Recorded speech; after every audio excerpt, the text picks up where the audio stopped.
തിരുനാവായ മഹാമാഘ മഹോത്സവത്തിന് വൻ ജനപങ്കാളിത്തം. നിളാരതി അല്പസമയത്തിനകം ആരംഭിക്കും. തത്സമയ ദൃശ്യങ്ങളിലേക്കും വിവരങ്ങളിലേക്കും പോകാം. അരുൺ ആലത്തൂർ ചേരുന്നു. അരുൺ, തിരുനാവായ മഹാമാഘ മഹോത്സവത്തിന് ആരംഭം കുറിച്ചതു മുതൽ വലിയ രീതിയിലുള്ള ഭക്തജന പ്രവാഹം തന്നെയാണ്. നിളാരതി അല്പസമയത്തിനകം ആരംഭിക്കും. എന്താണ് അവിടെ നിന്നും പങ്കുവയ്ക്കാനുള്ളത്?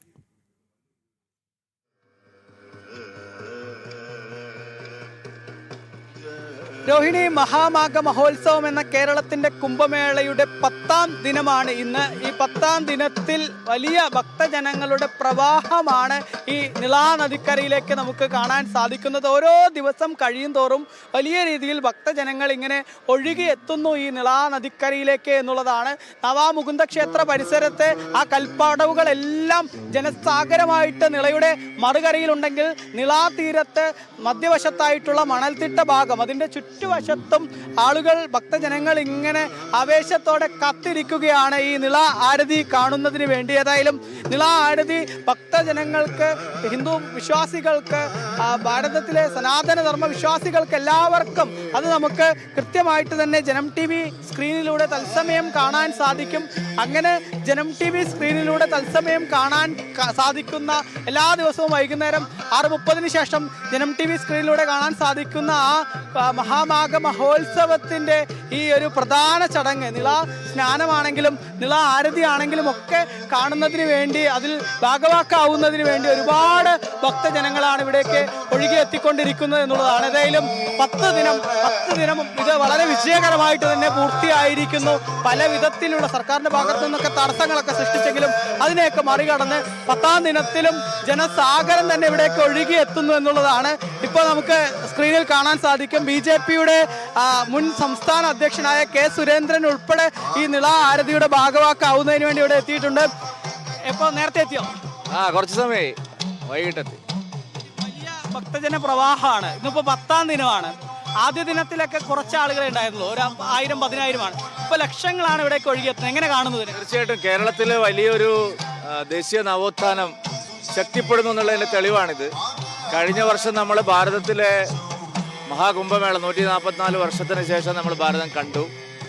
ഇപ്പോൾ കേരളത്തിൽ ഒരുപക്ഷെ സനാതനധർമ്മത്തിൻ്റെ, ഹിന്ദുധർമ്മത്തിൻ്റെ ഏറ്റവും ആദ്യത്തെ സ്ഥലം, പുണ്യസ്ഥലമായിട്ടുള്ള നമ്മുടെ കേരളം, പരശുരാമ ഭൂമി, ആദിശങ്കരനും ശ്രീനാരായണ ഗുരുദേവനും അതുപോലുള്ള മഹാമനീഷികൾക്ക് ജന്മം നൽകിയ പവിത്രമായ ഈ കേരളത്തിൽ അന്യം നിന്നുപോയ ഒരു സംസ്കാരം, ഒരു പാരമ്പര്യം, ഒരു ആധ്യാത്മിക ചൈതന്യം ഇപ്പോൾ വീണ്ടും ഉയർത്തെഴുന്നേൽക്കുന്നു.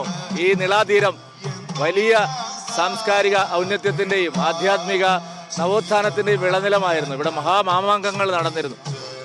അറിവിൻ്റെ ഔന്നത്യം ഏറ്റവും വലിയൊരു ഒരു എന്താ പറയുക, പരകോടിയിൽ നിന്നൊരു മണ്ണാണിത്.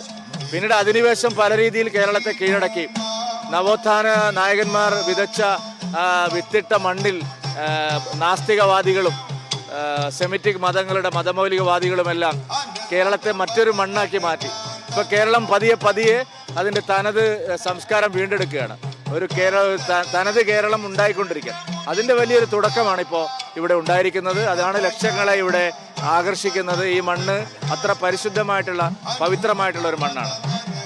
കേരളത്തിന്റെ ഭാഗത്തുനിന്ന്, സംസ്ഥാന സർക്കാരിന്റെ ഭാഗത്തുനിന്ന് പലതരത്തിലുള്ള തടസ്സങ്ങൾ സൃഷ്ടിക്കാൻ ശ്രമിച്ചിട്ടുണ്ടായിരുന്നു. ഇവിടുത്തെ ഒരു താൽക്കാലിക പാലത്തിന് അനുമതി നൽകാതെ, തമിഴ്നാട്ടിലാണെങ്കിൽ DMK രഥയാത്രയ്ക്ക് അനുമതി നിഷേധിച്ചിട്ടുണ്ടായിരുന്നു. പക്ഷെ അതൊക്കെ നിഷ്പ്രയോഗമാക്കിക്കൊണ്ട് ഒരുപാട് വിശ്വാസികൾ സനാതനധർമ്മത്തെ നെഞ്ചിലേറ്റുന്നു എന്നുള്ളത് തന്നെയാണ്. അല്ല, അതിപ്പോൾ അയോധ്യയിൽ രാമക്ഷേത്രം ഉണ്ടാക്കണമെന്ന് പറഞ്ഞ് സനാതനധർമ്മം മുന്നോട്ട് വന്നപ്പോൾ, ഹിന്ദു സമൂഹം മുന്നോട്ട് വന്നപ്പോൾ അന്നത്തെ സർക്കാർ എല്ലാം എതിരായിരുന്നു. ഓർമ്മയുണ്ടല്ലോ, അന്ന് മുലായം സിംഗ് സർക്കാരായാലും കോൺഗ്രസ് സർക്കാരായാലും എല്ലാവരും എതിരായിരുന്നു. പക്ഷേ പതിയെ ആ മുന്നേറ്റം മുമ്പോട്ട് പോയി. നമ്മൾ 500 വർഷത്തിന് ശേഷം ശ്രീരാമൻ അയോധ്യയിൽ തിരിച്ചെത്തി.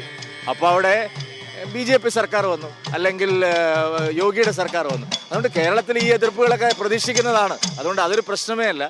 ഇപ്പോൾ ഉണ്ടായിക്കൊണ്ടിരിക്കുന്ന എല്ലാ എതിർപ്പുകളും 5-10 വർഷം കഴിയുമ്പോൾ സമൂഹം ആകെ ഏറ്റെടുത്ത്, അപ്പോൾ ഉണ്ടാകുന്ന സർക്കാർ എല്ലാം ഏറ്റെടുത്ത് നടത്തുന്ന ഒരു പുണ്യപ്രവൃത്തിയായിട്ട് ഇത് മാറും. അത് എല്ലാ നല്ല കാര്യങ്ങളെയും ആദ്യം എതിർക്കുന്ന ഒരു മണ്ണാണ് കേരളം. അതിനെ ആ നിലയിൽ കണ്ടാൽ മതി എന്നാണ് എൻ്റെ അഭിപ്രായം. ഈശ്വരന്റെ മുന്നിൽ എല്ലാവരും സമമാണ്. ഇപ്പോൾ രാഷ്ട്രീയ രംഗത്തു നിന്നായാലും ഏത് മേഖലയിൽ നിന്ന് വന്നാലും എല്ലാവരും മണൽപ്പരപ്പിൽ, ഇപ്പോൾ കേസ് ഉൾപ്പെടെ തറയിൽ ഇരുന്നാണ് ഇതൊക്കെ വീക്ഷിക്കുന്നത്. അതും ഒരു പ്രത്യേകത തന്നെയല്ലേ ഇവിടെ? ഭാരതം എപ്പോഴും അങ്ങനെ തന്നെയല്ലേ. പിന്നെ ഞങ്ങൾക്ക് മണ്ണിലിരിക്കാൻ ഒരു പ്രശ്നമില്ലല്ലോ, മണ്ണിൽ ഇരുന്ന് വളർന്നവരാണല്ലോ. അതുകൊണ്ട് ഇതിപ്പോ ഹിന്ദു സമൂഹം വലിയൊരു മാറ്റം. ഇപ്പോൾ കഴിഞ്ഞ ദിവസം പ്രധാനമന്ത്രി തന്നെ പറഞ്ഞു, ഭക്തി പ്രസ്ഥാനം അല്ലെങ്കിൽ ഭക്തിഗാനങ്ങളുടെ ഇപ്പോൾ കേരളത്തിൽ തന്നെ ഒരു ഭജന സംഘം ഉണ്ടാക്കിയിട്ടുള്ള വലിയൊരു ഒരു വൈബ് കേരളത്തിലെ ജനങ്ങൾക്കിടയിൽ എവിടെ ചെന്നാലും ആയിരങ്ങൾ അണിനിരക്കുകയാണ്.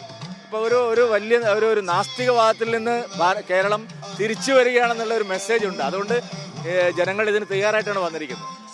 മുമ്പ് പ്രയാഗ്രാജിലെ മറ്റേ കുംഭമേളയിലോ മറ്റു കുംഭമേളകളിൽ പങ്കെടുത്തിട്ടുണ്ടോ ഇതിനു മുമ്പ്? അത് ആദ്യമായിട്ടാണ്? ഇവിടെയാണ് ആദ്യം. പ്രയാഗ്രാജ് കുംഭമേളയിൽ, മഹാകുംഭമേളയിൽ ഞാനും കുടുംബവും പോയി അവിടെ മാഘപൂർണിമയ്ക്ക് അവിടെ സ്നാനം ചെയ്തിട്ടുണ്ടായി.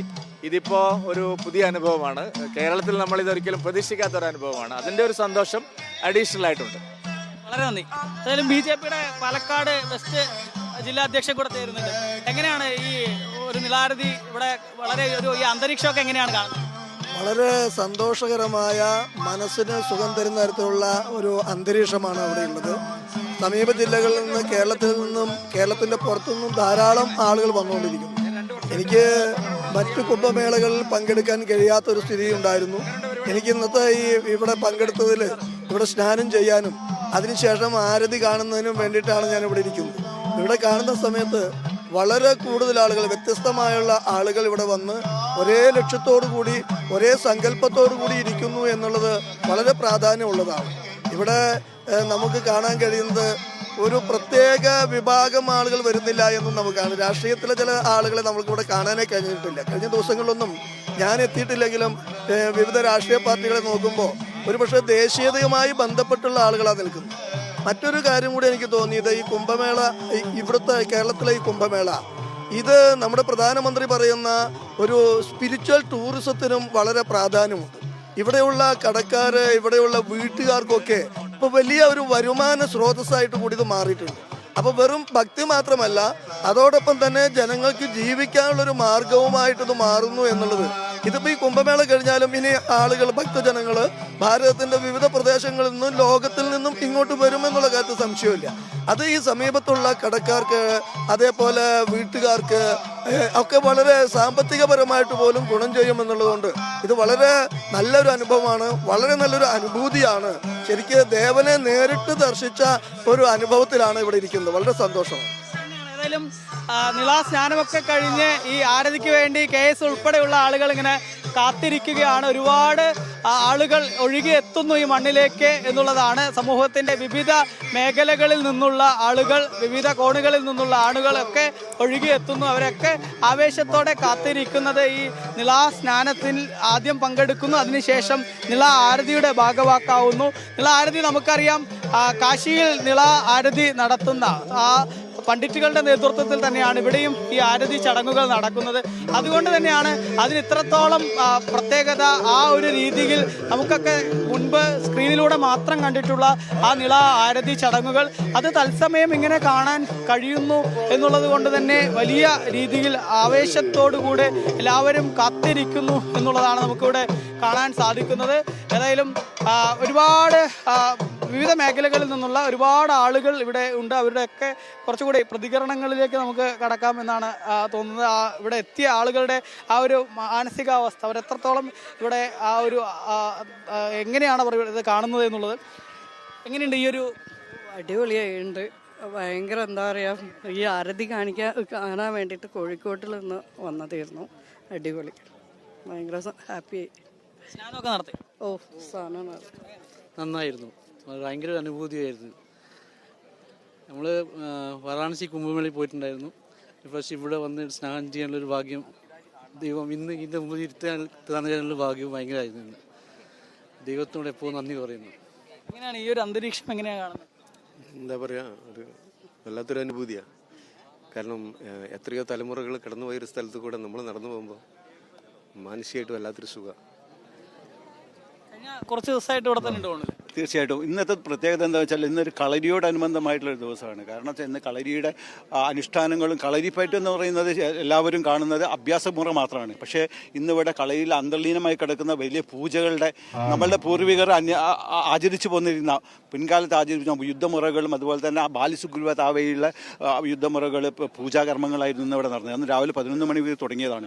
അതിനുശേഷം ഇവിടെ വിവിധ കലാകാരന്മാരെ കളരിപ്പയറ്റ് ഇവിടെ അവതരിപ്പിച്ചു.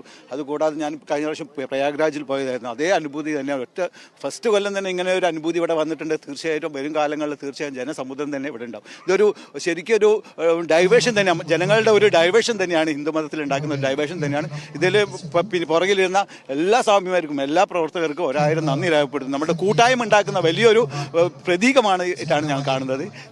ഏതായാലും നേരത്തെ പറഞ്ഞതുപോലെ ഒരുപാട് ആളുകൾ ഇവിടേക്ക് ഒഴുകി എത്തിയിട്ടുണ്ട്. ഇവിടെ എല്ലാ തരത്തിലുള്ള ക്രമീകരണങ്ങളും പൂർത്തിയായി കഴിഞ്ഞു. ഇനി പണ്ഡിറ്റുകൾ ഇവിടേക്ക് എത്തിയാൽ മാത്രം മതി. നേരത്തെ നമ്മൾ കഴിഞ്ഞ ദിവസങ്ങളിലൊക്കെ തത്സമയം കണ്ടതുപോലെ തന്നെ നിള നദിക്കരയിൽ കൃത്യമായിട്ട് പ്രത്യേകം സജ്ജമാക്കിയിട്ടുള്ള ഓരോ വേദികൾ, ആ ഓരോ വേദികളിലേക്ക് പണ്ഡിറ്റുകൾ എത്തും. പണ്ഡിറ്റുകൾ എത്തിയാൽ അവർ ആദ്യം നദീപൂജയാണ് നടത്തുക. ഈ നദീപൂജയ്ക്ക് ശേഷം അവർ ഈ പ്രത്യേകം ക്രമീകരിച്ചിരിക്കുന്ന വേദിയിലേക്ക് കടന്നു നിൽക്കും. അതിനുശേഷമാണ് ഈ ആരതി ചടങ്ങുകളിലേക്ക് കടക്കുക. ഏതായാലും 271 വർഷങ്ങൾക്ക് മുൻപ് വളരെ വിപുലമായി നടത്തിയിരുന്ന ഒരു പരിപാടി, അത്രയും വിപുലമായി നടത്തിയിരുന്ന ആ പരിപാടി പിന്നീട് പലപ്പോഴായി ബ്രിട്ടീഷുകാരുടെയും മറ്റുമൊക്കെ ഇടപെടലോടുകൂടെയാണ് അത് നിന്നു പോകുന്ന ഒരു സ്ഥിതി ഉണ്ടായത്. അങ്ങനെ നിന്നു പോയ ആ ഒരു പരിപാടി അല്ലെങ്കിൽ ആ ഒരു സനാതന ധർമ്മം അതിൻ്റെ ഒരു ഉയർത്തെഴുന്നേൽപ്പാണ് കഴിഞ്ഞ 10 ദിവസമായിട്ട് നമുക്ക് ഇവിടെ ഈ ഒരു നിളാതീരത്ത് കാണാൻ സാധിക്കുന്നത് എന്നുള്ളതാണ്. കാരണം അത്രയേറെ പ്രയത്നം ഇതിന് പുറകിലുണ്ട് എന്നുള്ളതാണ്.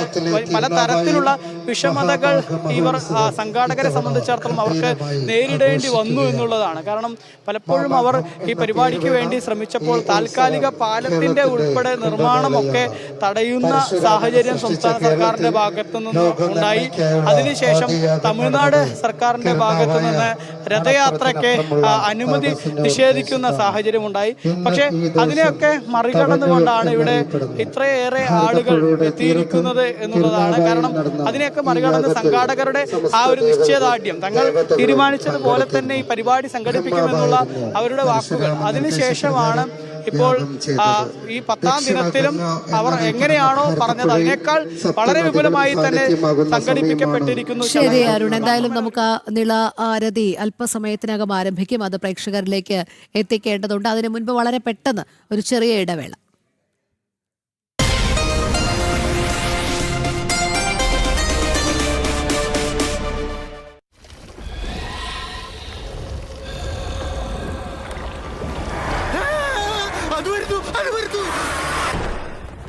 ആര് വരുന്നു? ലീക്കേജ് അസുരൻ ഇപ്പൊ ശരിയാക്കി തരാം ബോസ്. പണി തുടങ്ങട്ടെ.